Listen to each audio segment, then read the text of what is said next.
that you've got for the race in these pretty different conditions? Yeah, it's super windy, so maybe the group stays together a little bit more, don't know. Especially with the tyre as well, a little bit colder air temp. Let's see, it's a long old lap around Silverstone, 17 laps, so yeah, I don't know what's in store. Pace is good, we've worked really well, so yeah, the rest is history really. It's race day. Enjoy it. Thanks. Let's talk about the front row for a second. Pole position, Aaron Canet, a well-fought pole position for him yesterday.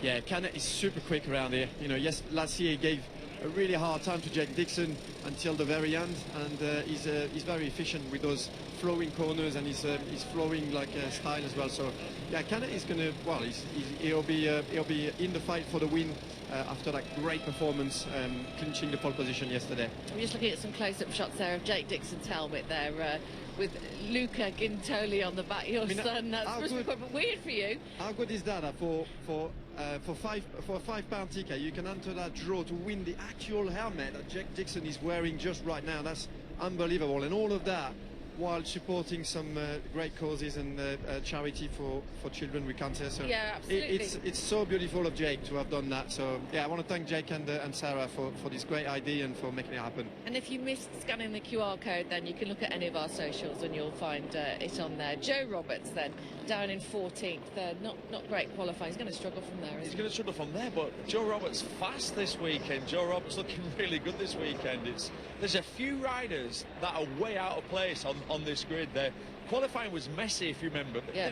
The reality, though, it's such a long lap round here. In qualifying, it's a 15-minute session, so if you get blocked and you make a mess of your fast lap and go wide and then think, well, I'll do another one, before you know it, it's checkered flag. So hey, I think we're on for a good race, though. Yeah, hopefully. Diogo Moreira, just want to mention him on the front row as well. Yeah, he's coming on really strong as well. Was a little bit, the start of the season wasn't as good as they were expecting, but now he's coming strong. So Diogo Moreira as well, you know, in the race will be there. Yeah, so a track temperature, let me remind you, of just 25 degrees here at Silverstone, with harsh winds blowing, all the riders trying to get used to it. But Aaron Canet is your pole man in Moto2. Jake Dixon has it all to do from 13. Wish him luck. Let's go to commentators then. Michael Laverty is alongside Gavin Emmett. Good morning. Good morning, Susie. As you mentioned, Jake Dixon, last year's winner and the home hope, starting 13th. David Alonso on row 2. Manuel Gonzalez looking to extend his title lead from second. And this man, Aaron Canet, on pole after coming the long way through Q1. Moto2 is our first race.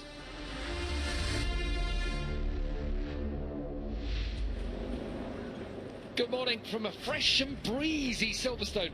This is a track which always demands a little something extra, and Aaron Canet delivered just that yesterday, coming through Q1 to grab pole position for today's Moto2 British Grand Prix. Champ leader Manuel Gonzalez starts right alongside him as their title battle heats up, with Diogo Moreira completing that strong front row. David Alonso heading up row 2, a previous winner here, of course, from the back of the grid in the Moto3 class.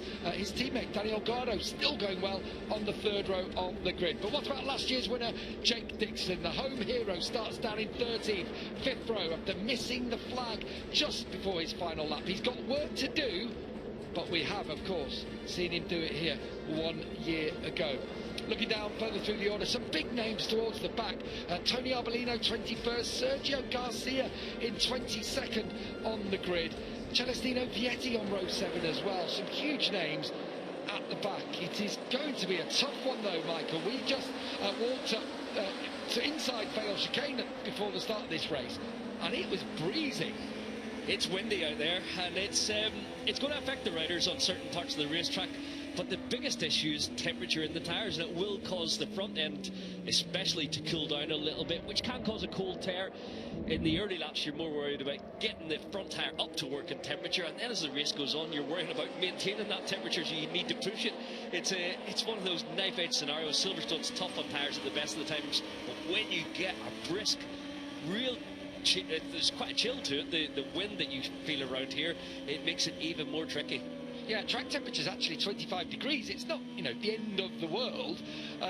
We had got high 30s earlier on this weekend, but look at on top of the BRDC club there, you just see the flag really flapping in the wind, and because that's a bit chill, it will get underneath them at certain points around the racetrack, won't it? I'm thinking of perhaps through Cops, Stowe. Stowe, yeah. What about What's turn 2? Farm. Farm, yeah, through Abbey and Farm, it's going to be a little bit tricky, especially Farm on lap 1. The riders will be tentative anyway, but when you go through there on the second lap, the left side may not still be in the optimum window, but it makes it even worse if you've got a gust of wind lifting a little bit of load out of the front tyre. But yeah, the opening laps, we've seen a lot through this section of the racetrack as you change direction. It is quite exposed. There's a lot of new buildings down the left side that do shelter a little bit in comparison to years gone by with the new apartment buildings there, but it is so exposed here at this part of Stowe.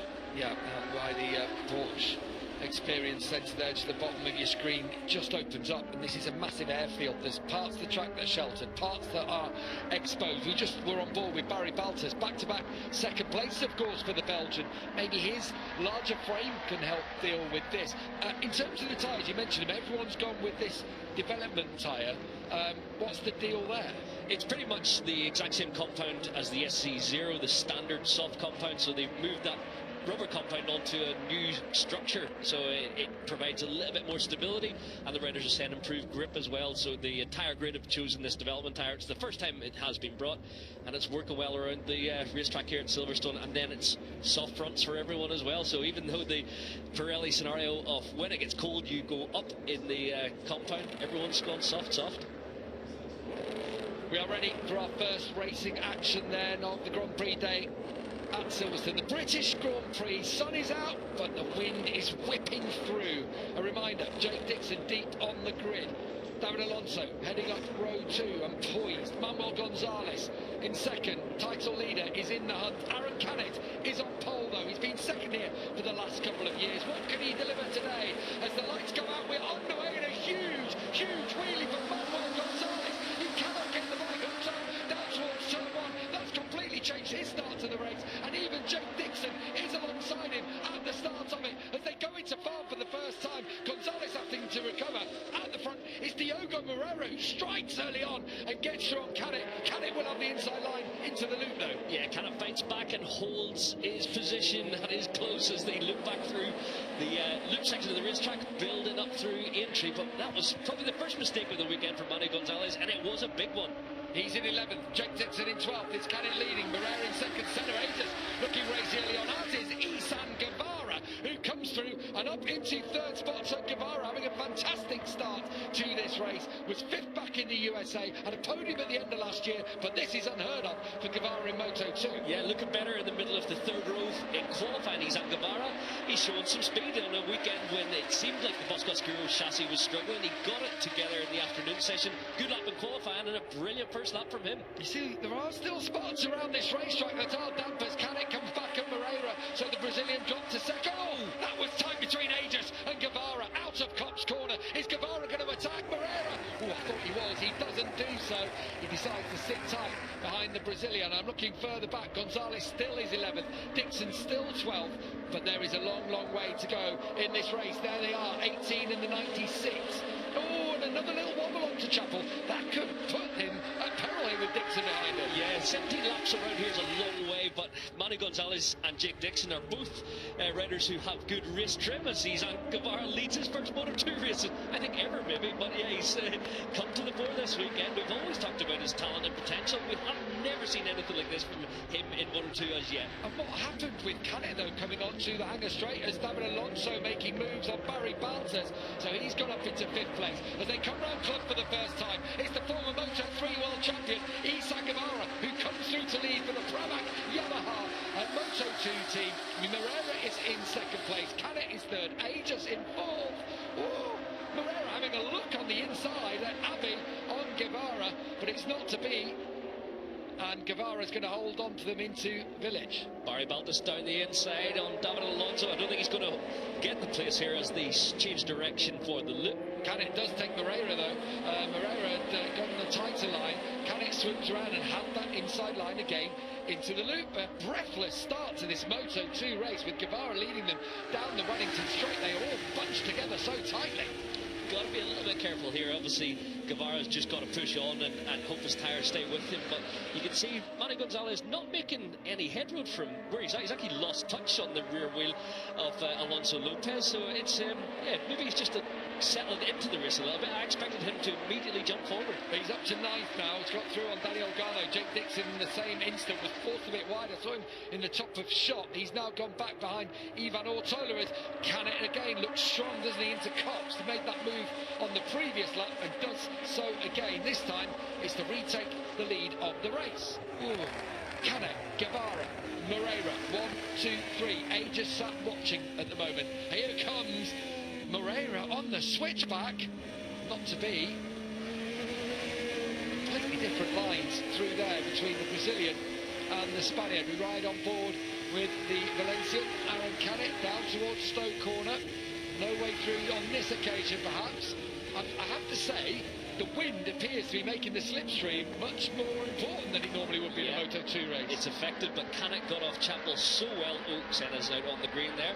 Yeah, Aaron Canet got himself far enough out of the corner that they couldn't even use the parapet. It's going to get tight. Really tight in there. Aegis toughed it out, didn't he? But it was Alonso on his outside who just laid the bike over the top of him, and Aegis had to sit up. He drops back into 5th. Canet leads them across the line now at the end of our second lap of the race. Where is our championship leader? There he is, Gonzalez. As it stands, he's lost the lead in the championship, but there is a long, long way. Still 15 laps remaining in this race as we go on board. And taking a position, but running a little bit wide there for Manuel Gonzalez. Should have the inside line to hold on in front of Ramirez and Alonso Lopez, who's had a really tough weekend here at Silverstone. Had to come through Q1, only just scraped through. He's up to 8th now. Just looking at the lap time there from Aaron Canet, 2 minutes 4.1. It's only 2/10 adrift of the best race lap last year, which is the lap record at a 3.9. Aaron Canet also holds that best. But yeah, they're already moving here in these early laps. So despite the wind and the chilly temperatures, the fact that there may have been a little bit of damp out there on the very edges of the track, the Moto2 riders are pushing on here from the outset. Canet has won previously here in the Moto3 class, but second place is the last couple of years, as Aegis had a think about going through on Guevara. Good to see Aegis back in the mix this weekend.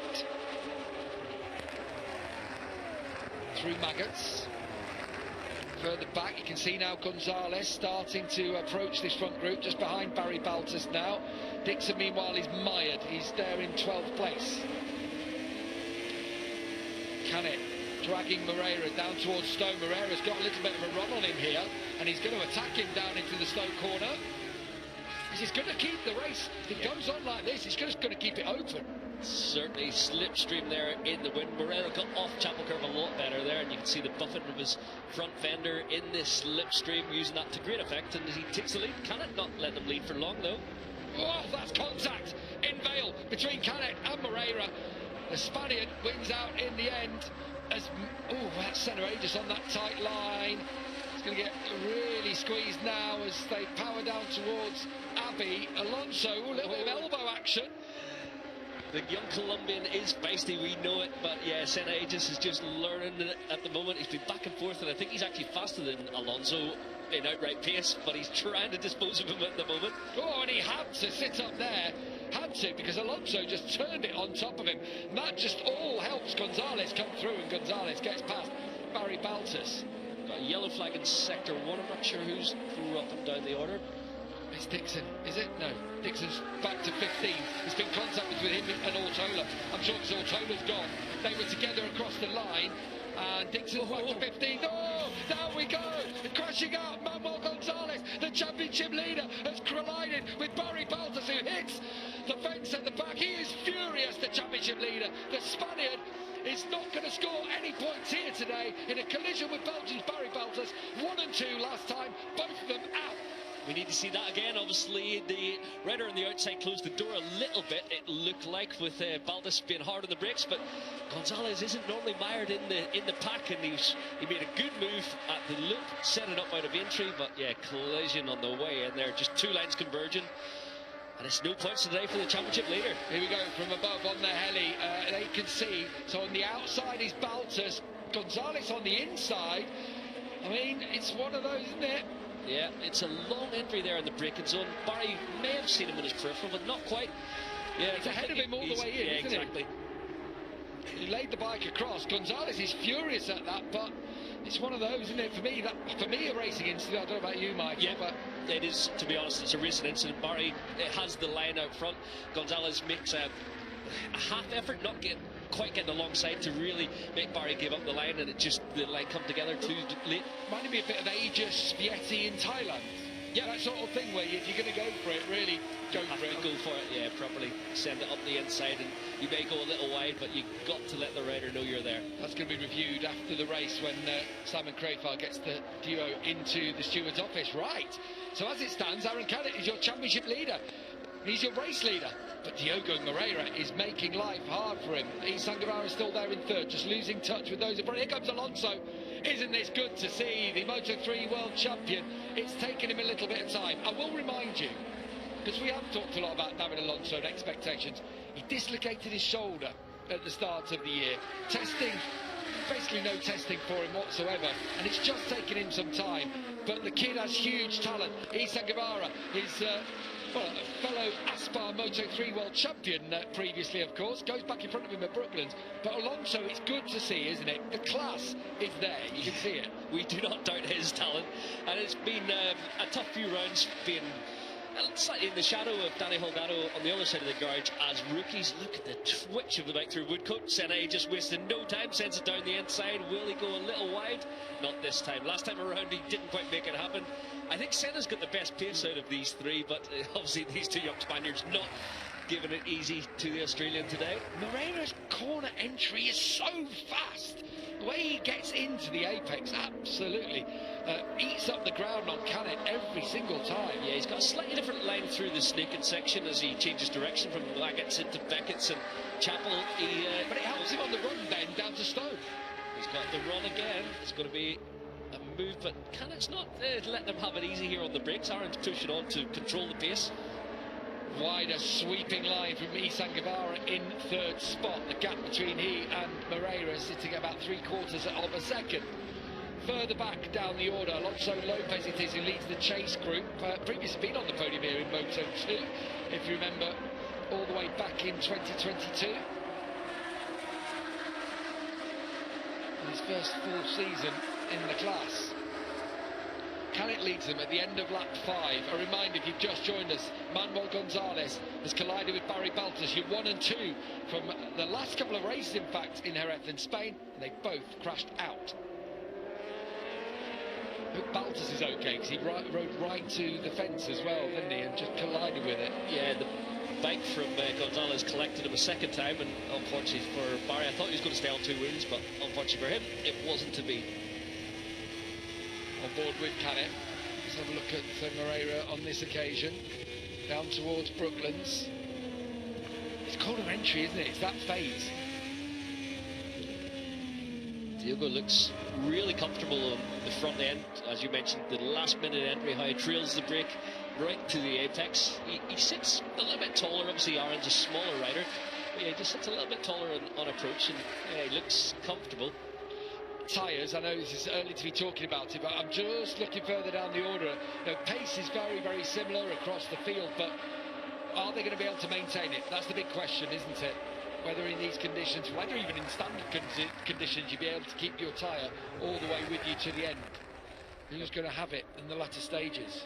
We've seen a lot of banding on the front tyres here, both Moto2 and MotoGP this weekend. A lot of that is cold tear, and obviously, as you mentioned, 23 degrees on the ground, so the asphalt temperature's reasonably hot. It is the wind chill that could cause it. Sometimes in those scenarios, it's best to just push on, keep the temperature in, and work the tyre hard, and it stops it from actually going away from you weirdly. Moreira got almost alongside Aaron Canet, but Canet's so deep on the brakes down into Stowe and hangs on. All this scrapping, all this having to fight to hang on to position will just mean you're not able to ride as freely as you'd like.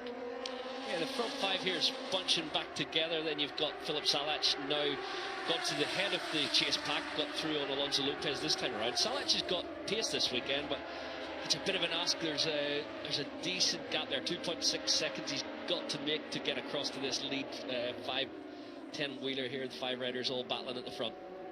David Alonso sideways down into Village, but is he going to be able to... Oh, wow, he's so brave, the young Colombian. I thought, well, he's not going to have the inside line, and he didn't matter. He just laid the bike over the top of Guevara. Guevara's just shaking his head. He's not happy at all with the young Colombian rider today. In comes Aegis as well on the inside of David Alonso. Alonso is a pest, isn't he? Making himself really hard to overtake. And, yeah, got the wrath and ire of Isan Guevara. His head was shaking so much, like a nodding dog. So Senna just looks like he's setting this one up again into Cops, not this time, but I do think Senna's got the most pace out of at least he's chased 3. You can see how he just turns better than Guevara in the middle of the corner. He's got more grip, he's got more turning. Well, that's what we've seen, haven't we, with the WP suspension, with the Kalex this year compared to the Boscoscaro that Guevara is riding. We're being told it's that turn, it's that front end getting it turned, and that's what, of course, Aegis is running. Yeah, watching Guevara making it work in this lead pack, he's really getting his body off the bike in the middle of the long hanging corners. And you look at the contrasting fortunes. You've got Arbolino, who should be the team leader there for the Blue Crew Pramac squad. He's down in 18th. And yet, when they hit the straight, look at Senna Aegis. Breeze passed by David Alonso. Unfortunately, his long lever's not doing him any advantage on the run down the hanger straight. He is one of the bigger, taller riders, very lean, very slim, but he still catches a little bit more in terms of the aero effect, and it does hurt him in terms of top speed. I want to see it cross the line if Salat is able to bridge this gap to the front. Yes, it was at 2.6, yeah, it's 2.7 now. Still Dixon, who's just done a personal best lap of the race, down in 13th. Left of your screens, you can go on board with Jake as we look at the front runners here in the main picture. It's Canet leading as Alonso, Guevara and Aegis do battle. Aegis reclaims that 4th spot from Guevara. So good in terms of turning, but then when he gets to the straight, not having it his own way. No, and Alonso finds himself back at the front. He's a scrapper, David Alonso. He does not care if someone's gesticulating, getting angry. He'll get stuck back in at the very next corner. Senna Aegis makes this one count, where his teammate was unable to do so on Baltus. He got right through, and as you said, ran wide, Aegis, but then held on. Now this is where Aegis looks strong, hasn't he? Yeah, his bike's working all the way through Luffield on the exit, through Woodcote here. He's got some good grip, and he's strong at Cops and all the way up the hill. He'll get back onto Diogo Moreira before too long. So this is where he needs to hang on, doesn't he, as much as possible to try and claw back the gap to the leaders, because he's not out of the shot of victory here in the British Grand Prix. Still, Canet's leading. I think Moreira has just decided, I'm just going to sit in tight behind Aaron. Yeah, Aaron setting a strong pace. Last time around, 4.7, all the way down to, as you mentioned, Jake in 13th, was at 2 minutes 4.6, setting his personal best last time around, but only a 10th faster than the leaders, so it's going to be a bit of an ask for Jake at almost 5 seconds down on this this battle right at the front of the field. Yeah, Albert Arenas fastest the whole field at a 2:04.3, as Aegis this time does manage to block any way through. David Alonso going the high line, riding around. Will he get any drive down towards Vale?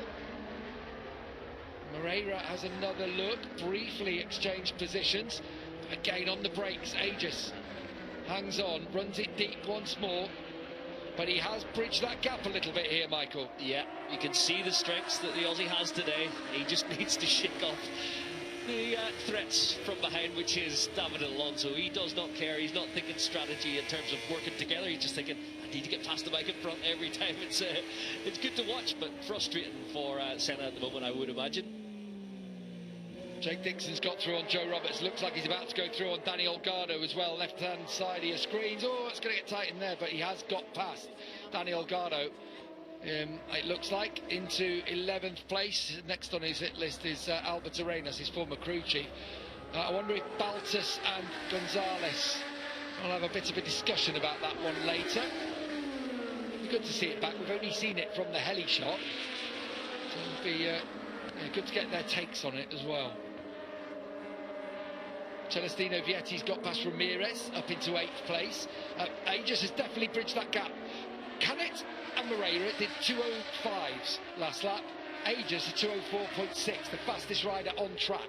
Yeah, looking solid. Obviously, Aaron's capable of a little more. You wonder if he's just steadied the pace a little bit to go slightly easier maybe on his rear tyre at this stage in the race. Just caught a glimpse of Jake Dixon going through on Albert Arenas now, so he's starting to move here, is Dixon. He's up to 10th place. It is surely going to be too much, though, to try and get into the podium battle at the front. Anything that he can do to maybe get to the front of that group. We spoke to his dad, Darren, didn't we, down in the paddock just before the start of this race, and he said, points. It's all about the points today. Yeah, from a lowly qualifying position in 13th, the expectation was hopefully that he'd get solid points on the board today. He just needs to keep chipping away. We've seen it in Le Mans. Jake's pace remained the same. The other riders around him started to slow in the latter laps, and hopefully the same happens again today. David Alonso there, so late on the brakes, as was Aaron Canet to hang on into the lead, but Alonso making it through on Aegis. Aegis turned underneath him, but then Alonso just closed off his line, did exactly the right thing, as you would do, and gets back into the podium spots. He's pesky, isn't he? He is. For Senna Aegis here. Didn't David Alonso win his first Moto2 race at Silverstone? From the back of the grid. So he knows how to get it done, and today he's looking racy. He might not have the grip and turn at an outright pace of some of the riders around him, but he's a racer. He is feisty. Fastest man on track is Jake Dixon. Just did a 2:04.5, his personal best lap of the race. So expect him to come forward. And if this battle keeps going, the gap to Salac has closed. It's down under 2.5 seconds now. And I do feel like there's going to be a bit more scrapping here. Guevara's losing touch with the front runners, so this race is not quite run just yet. 7.5 laps is a long way around Silverstone. These long hanging corners, you're going around Luffield. Once your tyre drops, you're a sitting duck. You can't do anything. You can't touch the throttle here. You spin as you go sort of upright on the tyre towards Woodcote, then you spin all the way through Woodcote. The bike won't hook up at Copse. It is such a tough circuit on rear tyre consumption, and if no rubber left, you've nothing to fight with. David Alonso is fighting so hard to stay in front of Aegis, having a brilliant ride, as is Aegis too, just trying to work out how to get past and stay past Alonso, but it's just not possible. He is scrapping his way in this race. Looks like Izan Guevara's just struggling a little to maintain the pace here of the lead four, but it's been a good race, his best so far in Blue Crew colours. Jürgen Moreira has just been given the signal from his team, while you're attacking Canet all the time and trying to find new and creative ways to get through, just be aware that David Alonso is closing. And I tell you what, Alonso into Stowe is strong, really strong in there, and down towards Vale now. Is Alonso going to have a look here? Oh, he's going to just hang on in front of Aegis. We have got a right royal battle here at the British Grand Prix. Dixon was briefly through on Marcos Ramirez, but Ramirez has got past him. One thing we know about David Alonso, he lights up a race. He did it every time he was in the battle in Moto3. And he's got such a wherewithal with the riders around him. You can see off of club, he doesn't quite have the traction and the jump off the turn. He's getting dropped a little, but he's just so scrappy. Here comes Aegis once more, but watch Alonso. He'll just turn the bike over the top of Aegis, and then he's got the line down into the loop. He just didn't want to give it up, doesn't give him enough room to get through, but doesn't close the door off completely that it makes contact. He just blocks the line essentially, stays a little bit off the curb, so it allows Senna round the turn at least. Little wobble on there for Canet, and it's going to allow Diogo Moreira to come through. Just as he applied the throttle out of Aintree there, Canet just got a head wobble on, and that's allowed Moreira to get the run on him, but he's wide! Contact through Luffield, Canet back in front, and look at Alonso, and Aegis almost contact through there through Woodcote. Still a long way to go in this race, but it is hotting up despite that fresh breeze whipping its way through Silverstone. This brings Izan Guevara back into the mix. We talked about it. If these front four battle too much, you will get another 4 or 5 bikes will join the party. Yeah, including Jake Dixon, who has got through on Marcos Ramirez. It makes me nervous down there in Tobago every single lap. 4 different lines from this, front quintet now, isn't it? Because Guevara hasn't quite been dropped. As Canet still leads them, he loves leading races. Senna. Always touching the rear wheel of David Alonso as he changes direction at Chapel. But yeah, you can see where he loses in terms of outright speed. David Alonso's benefit from his He's going to size take the and lead. craft. Yeah, He's going to take the lead in the race. He's gone past both Canet and Moreira. He has to go wide, does he? But he doesn't. He hangs on to it. David Alonso leads a Moto2 race for the first time, and he's doing it in some style here. A previous winner in Moto3, and he is leading the British Grand Prix. Senna Aegis now also coming through on Moreira. How things have changed in the space of 2 corners. Here we go then. As they cross the line now, there are 6 laps to go in the British Grand Prix in Moto2. Impressive from David Alonso. I've got to say, he just looks so strong on the brakes. He's benefiting a little bit down the back straight from the slipstream, but he looks in control at the front of the field. And first time, certainly won't be the last time he leads a Moto2 race. Canet, firm. That's how to make a bit of a block pass, isn't it? Alonso, we've seen a couple of times as attack back, but not on Canet on this occasion. Right, so now Canet leading once more, has to find a way to keep Alonso at bay. Something Senna Aegis has found really hard throughout, and again another wobble on for Canet onto the Wellington straight. The thing about David Alonso, he's just looking for every opportunity to pass. First time he gets a look at Canet, he's straight down the inside. He just loves a race. He is such a scrapper. Where Aegis just taking different lines, he's just hooking up out of corners every single time. Yeah, it honestly looks like he's got more pace, but because of the wind and look at the run through the back there. I was watching the overhead shot, and Senna is just almost touching the rear wheel of David Alonso. He's got so much grip in the middle of the fast corners, but unfortunately he doesn't have the top speed today. Moreira's going to attack him. And we have got 4 Calix bikes at the front here, but then if you look now, Guevara, Salach, Lopez, Vietti, Dixon, they're all Foscos Duros behind, so in the race trim, actually coming, you know, a little bit further forward now. Fascinating race we've got here at Silverstone. Again, Guevara just labouring to stay with them. There you can see further down, you can just see Jake Dixon at the top of your screen. His teammate Philip Salach is leading the chase. Aaron Canet so good into Stowe, and this time Alonso isn't able to find a way through. Yeah, Canet's strong on the brakes as well as getting off Chapel Curve quite well. Here comes Moreira, oh, sideways, full-on Supermoto style from Diogo Moreira, and the Brazilian is back into second. This is going to rumble on. This is not going to end pretty, I don't think. No. I'm feeling contact somewhere here. Yeah, you can see it coming down into Stowe as they fan out the slipstream effect, and then all of a sudden there will be contact into the braking zone. 2 seconds now between Salach and Guevara, so if there is a big tyre drop for someone at the front, someone's got some tyre left, could see big changes yet. So Canet through the loop. Moreira second. Alonso, David Alonso, Moto3 world champion, and Starlet, huge star of the future. We said the same about Isan Guevara. It's never quite materialised for him. He's in 5th place. In between them is Senna Aegis on the number 81. Still time to go in this race as David Alonso lunges down into Brooklands and somehow brings it back down to the apex. Solid, good entry speed, good approach, but never really drifts wide off the apex. I think he's got a lot of rear brake control to pull those passes off and not go too far past the apex. Onto the national pits straight out of Woodcote corner. Here comes Aegis into Copse once more. Now Moreira finds himself back in 4th. So while Aegis is good on the corner exits, it feels like it's the corner entry for Diogo Moreira. Hope you can hear that is the heart in my mouth every single time they fly down into Maggots through Beckett's, and then there'll be another flick into Chapel. Who's going to have the run down the hanger straight in? Wow, that was brave from Aegis. He thought about it there, but I don't think you can pull off a pass on that direction change onto the hanger straight. It's costing him, isn't it? On the run every single time down to Stowe. That tighter line he's running. So Aegis will drop back to 4th place. Just trying to work out a way of getting past and staying past David Alonso, but the Colombian proving he's a tough nut to crack.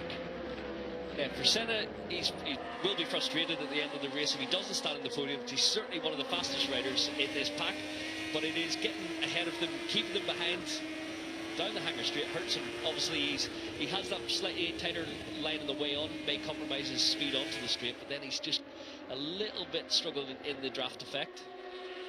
Overhead from the helicopter, you can see all the different lines this front four are taking. As it stands, Canet would lead the World Championship. A reminder, if you've just joined us, Manuel Gonzalez, Championship leader, had a collision with Barry Baltus early in this race, so they are now 2nd and 4th in the Championship. Jake Dixon got caught up earlier on, was dropped back. He's currently running in 9th in the chase pack.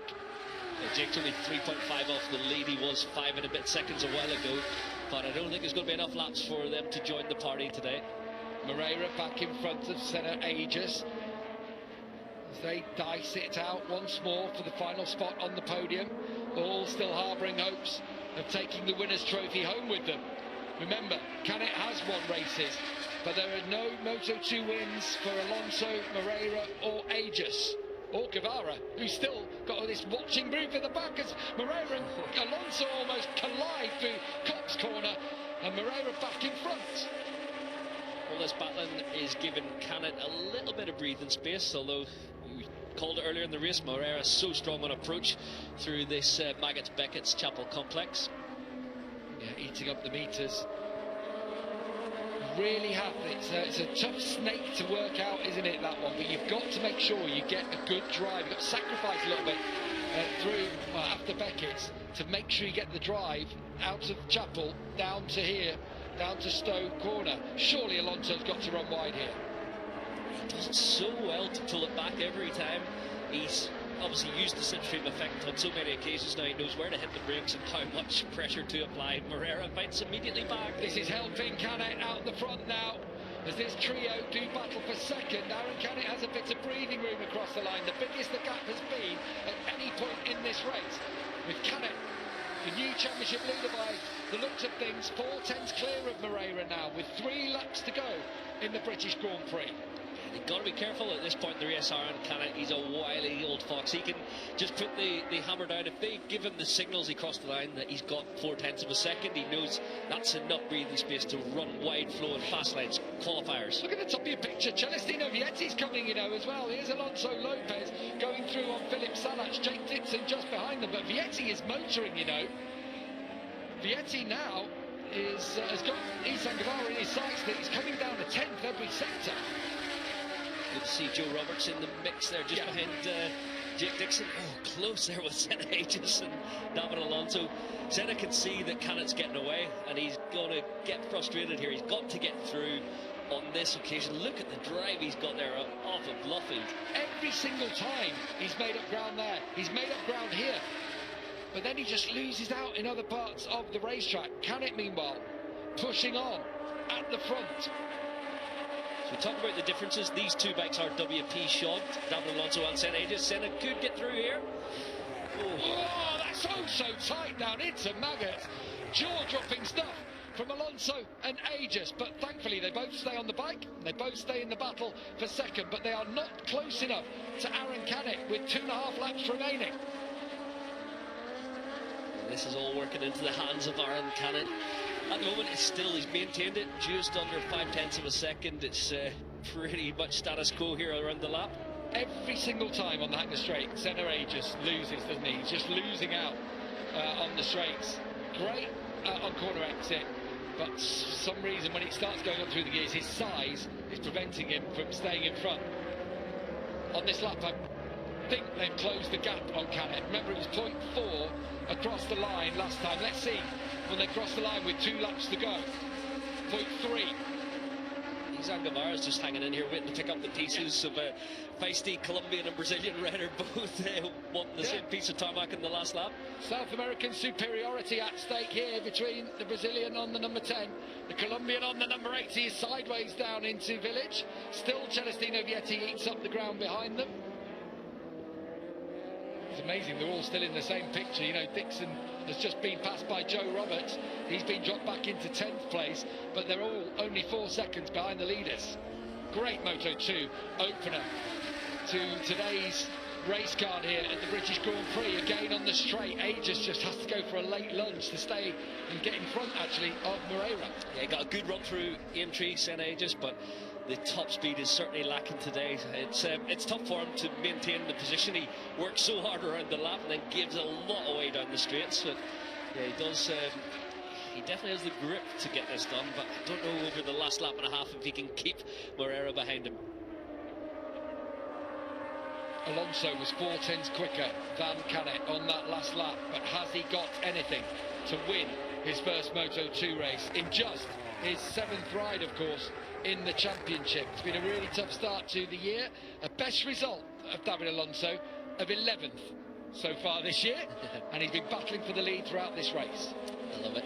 Not doing things by half, going for a first top 10 whilst in podium or victory contention here over this last lap in a bit. Dixon and Roberts having a rare old battle, of course, here for British Grand Prix superiority. It's good to see Roberts able to do that. It's not been possible for the year as he still recovers from the wrist injury he suffered at Phillip Island last year. It's really going on if you look in the left-hand side of your screens, but in the main picture, we're coming down to the last lap of the race, and Alonso again eating up the ground. There's a lunge on the last lap. There is. There's a lunge on the last lap. If he's anywhere close to Aaron Canet, here we go then. Here we go. 3 2/3 of a mile remaining in this Moto2 Grand Prix of the United Kingdom. It's Canet from Alonso. That's where Dixon passed him a year ago. Canet on this occasion, the leg still comes off the outside foot peg as it did a year ago, but this time he hangs on to the lead. Alonso right on his tail. Canet's been runner-up here 2 years in a row. I would not like to fight David Alonso on any last lap battle, but unfortunately Aaron Canet's going to have to do just that today. Through they come into Aintree Corner on the run down the Wellington Straight. Is it going to be Canet? Is it going to be Alonso? Is Aegis or Moreira? Are they going to be able to pick up the pieces? Down towards Brooklands, here comes David Alonso on the inside, and Canet, just wipes his nose, drops it in front of him, and now they're going to Luffield. That's given new energy to Senna Aegis in 3rd. It's going to come down to the end of the back straight, and Alonso gets great run through Chapel Curve onto the hanger straight, and great slipstream as well. There will be a dive into either Stowe or down to Vale. Did you see the smoke pouring off the rear of Senna Aegis' tyre as he came out of Woodcote Corner there into Copse it is? I wonder as well, I think Alonso's got a move in Vale on him. I really do think into the final chicane there's a chance for a block pass. Senna Aegis will be watching on, hoping that something happens between the two in front of him. He's there in 3rd on the 81. It's 44. Aaron Canet leading from Alonso in 2nd place. Aegis in 3rd. Moreira and Isan Guevara's had a brilliant race in 5th. Which way will the British Grand Prix go as they go down the hanger straight for the final time? I think Alonso's going to do it here into Stowe. He could have done it earlier in the lap, but he thought better of it. He's got through. He's got in front.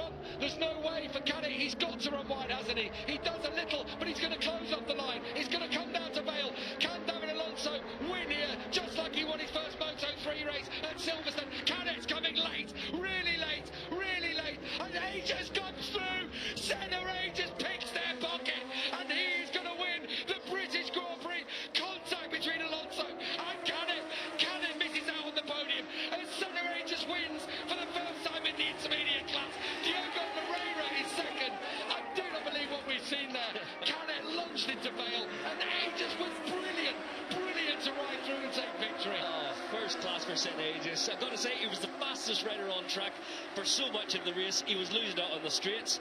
He learned the hard way throughout, and he knew that there was going to be a dive, and he judged it absolutely perfectly to pick up the pieces today. Wow, what a finish, what a ride. David Alonso takes his first podium. Aaron Canet misses out, having led for much of that race. Diogo Moreira is 2nd for the Italtrans team, but it's an emotional first Grand Prix victory for Senna Aegis. The Australian wins in the British Grand Prix. We'll have all the reaction to that stunning ride after the break.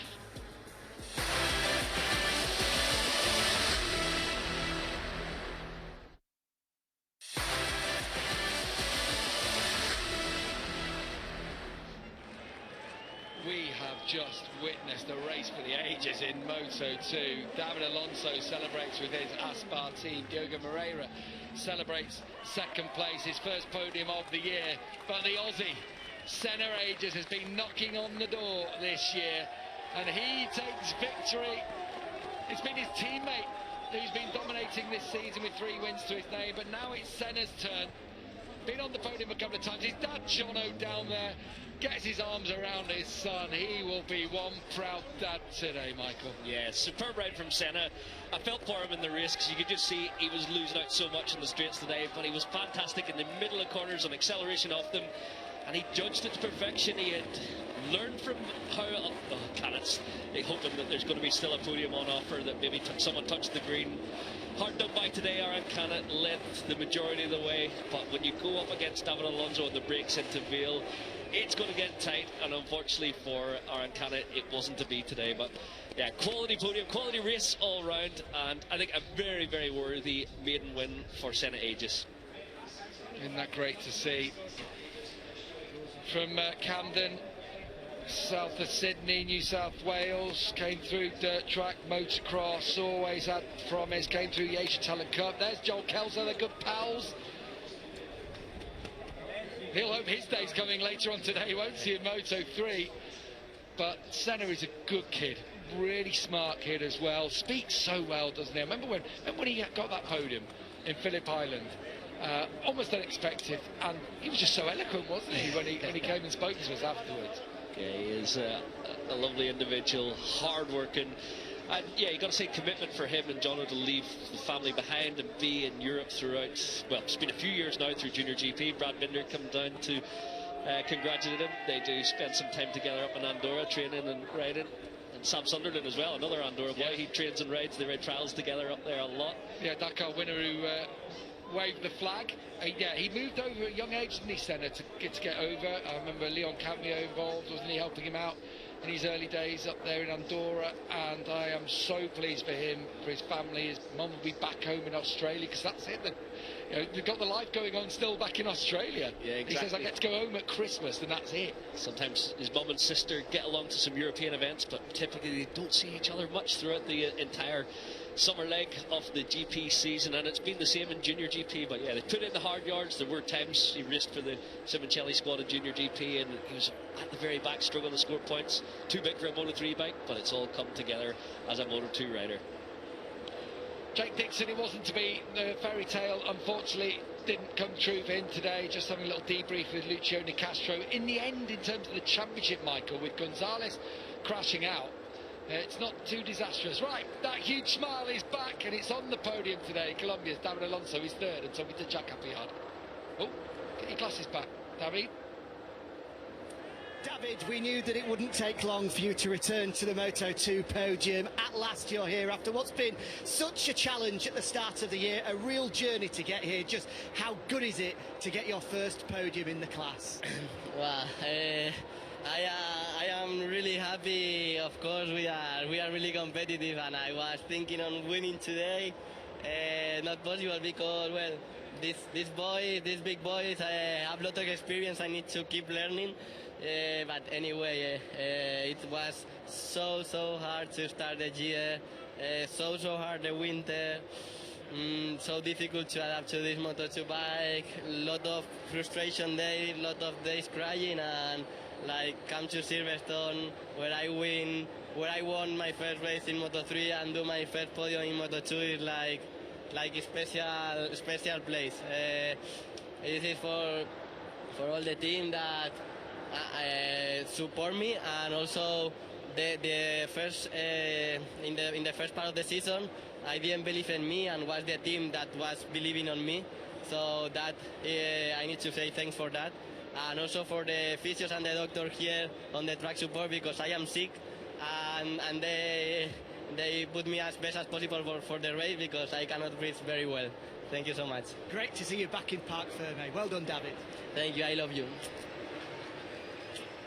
And we love him too, don't we? We absolutely love David Alonso. He is just a brilliant character, so good for our sport, and it's, you know, magic like today. That is why he's so popular. Yeah, he's a joy to watch, especially in a battle. He couldn't breathe well today. We couldn't breathe too good watching him in action. He was over the curb through the exit of Vale there. Look at Moreira here. Straight into the side of him. These two, I don't know if they're friends or not. Obviously, Southern Americans going head-to-head here, but Moreira was just going for it today. This pushes Canet out. David Alonso squeezes it back up the inside, and someone had to come off worst in that last corner scrap, and it was Aaron Canet today. Breathless stuff. Senna Aegis' move was incredible as well. Look, all can see it going on. It's from ecstasy to despair to joy as they take the first podium down in the Aspar garage. Nico Terol and the rest of the crew celebrate. Actually, talk about the big boys. He's 19. He's actually older than Senna Aegis, David Alonso, believe it or not. 21 years old is the Brazilian Diogo Moreira, as he takes second place today. Diogo, what a crazy last lap. I mean, so many overtakes in that race. Could you just talk us through what we've just seen? Yeah, it was good, the race, so I'm happy. We make the first podium of the season. But we need to understand, because we, like 5 laps to the end, we lose a lot. So we need to understand this for the next races. But yeah, we need to enjoy now. We make the first podium, so we need to enjoy, and after we will analyze. And yeah, I will make this race for my father, because it's his birthday today, so happy birthday, father. And yeah, that's it. So we need to keep like this now. Great job, well done. Thank you. He's got an exciting career ahead of him as Diogo Moreira, tipped for MotoGP in the future. Huge, just natural talent on a motorcycle. There was the wobble from David Alonso, which just gave Moreira the impulse to just go for it. And as he ran a little bit wider, Canet had to roll out of it.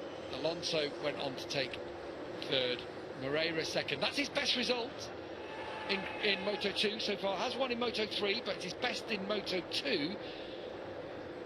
So moving in the right direction, despite the fact he said had no bike for the last 5 laps. Yeah, he's building consistency and coming right to the fore in Moto2.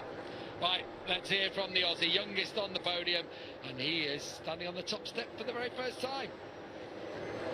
Senna, congratulations. What a race, what a last lap, and at the end of it all, you are a Grand Prix winner. Could you just tell us what was going through your mind when it just opened up in that final sector?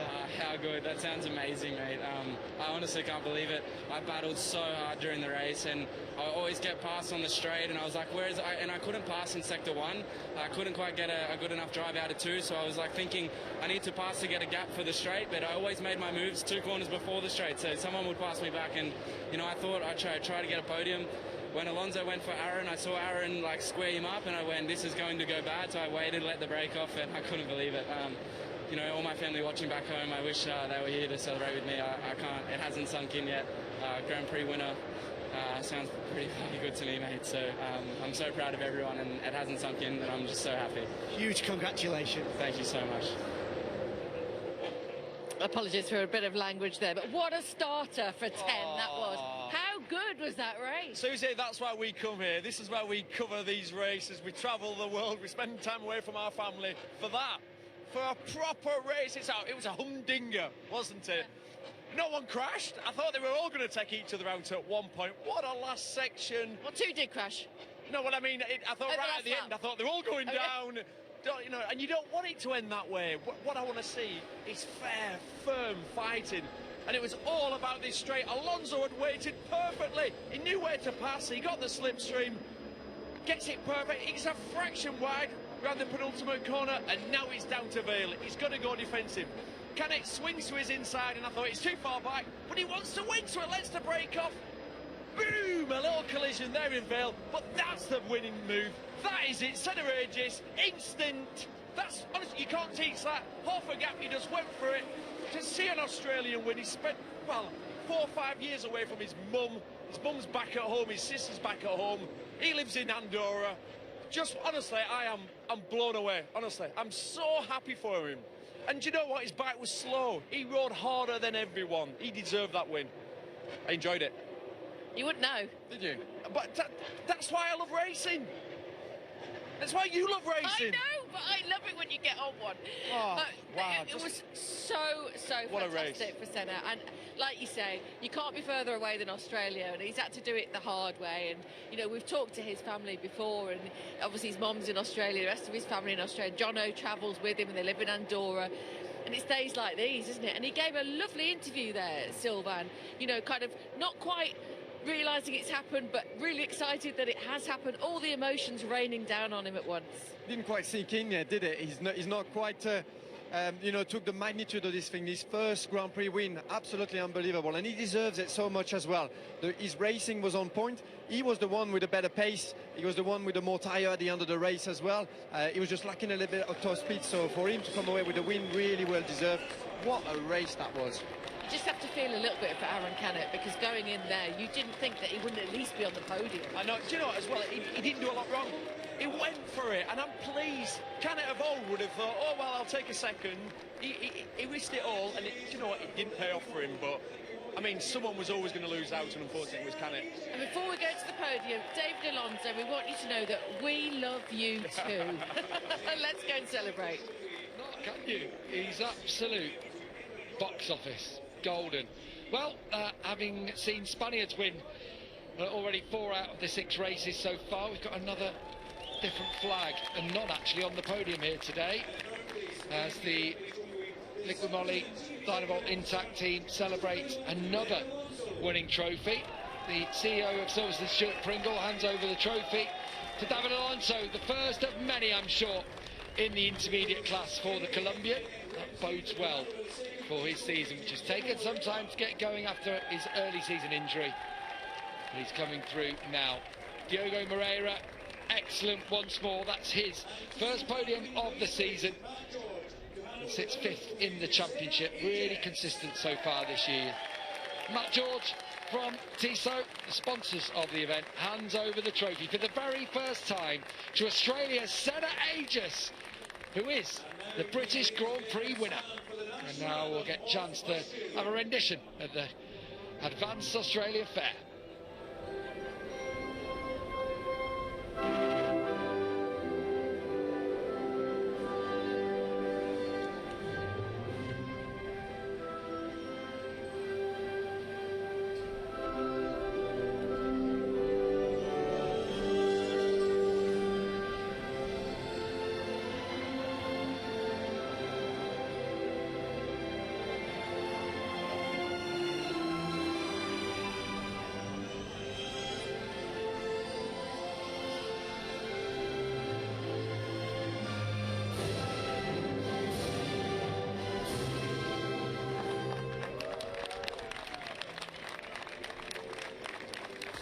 What a Silverstone stunner that was, wasn't it? Huge congratulations to these 3 absolute superstars. 3 names that we don't very often see on the podium. A first victory for this man, then Senna Aegis. Absolutely superb on track today. David Alonso in 3rd and Diogo Moreira in 2nd place. As they celebrate, let me take you through the schedule for the day. Then Moto2